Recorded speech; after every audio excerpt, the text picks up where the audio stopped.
Throughout my childhood, I was a victim of Australia's VIP child sex trafficking ring. For example, I was prostituted to pedophile parties at Parliament House, Canberra, and to an international leader at Fairbairn Military Airport. The people involved in this elite pedophile ring included high-ranking politicians, police and judiciary.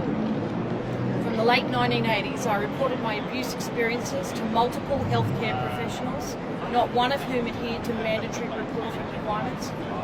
I reported to New South Wales Police in 2008. I reported to the Royal Commission in 2012. I reported to Operation Attest in Canberra. I made formal witness statements to New South Wales Police and have agreed to do more. I have reported directly to the New South Wales and Federal Police Commissioners and to the New South Wales Coroner. I have provided sufficient names, times, dates and places for authorities to investigate. My experiences were horrific beyond words. I witnessed child abduction, torture, rape, murder. But the way I've been treated for reporting the crimes I witnessed and experienced has been far worse than my original abuse experiences. Victims endure the most miserable childhoods. We then spend the rest of our lives paying for the crimes committed against us. Victims are constantly placed under excessive scrutiny. If we can't provide a precise time and date for something that happened 40 years ago, we're put liars.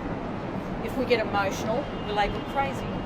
If we are vocal, we're just attention seekers. It's time to focus our attention away from victims and onto those responsible for the crimes against children. In the 2006 census, Australians identified child protection as their number one concern. Why then does our government continue to ignore the public's concern for children? Australia is a pedophile haven. Our laws are written, interpreted and administered in a way that benefits pedophiles and silences victims of crime. Our university lecturers teach pro-pedophilia material. Our health boards continue to allow offending doctors and psychologists to practice. We are up to our second Royal Commission into child abuse in 20 years. The Wood Royal Commission was indeed a failure. If it was successful, I wouldn't be standing here right now. The Wood Royal Commission was established in response to complaints about the VIP pedophile ring that abused me. This is the exact same elite pedophile ring that I reported to the current Royal Commission.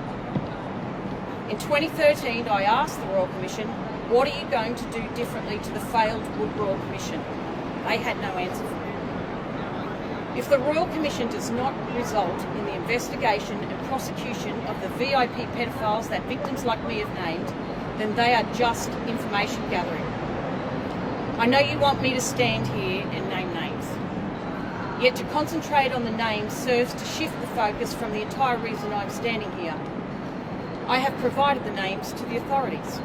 It is their responsibility to combine my information with what other victims have presented and properly investigate. And now I will give you some VIP names. Michelle. Michelle was a friendly 12-year-old with long dark hair. I witnessed her abduction, rape and murder when I was 6 years old. Samantha. Samantha was 9 years old with wavy long brown hair and a warm smile. She had Down syndrome. Samantha was murdered when I was 12 years old. Chloe. Chloe was an attractive 4-year-old with brown straight-cut hair into a bob and sea-green eyes. Chloe was murdered when I was 14 years old. Don't make this about me.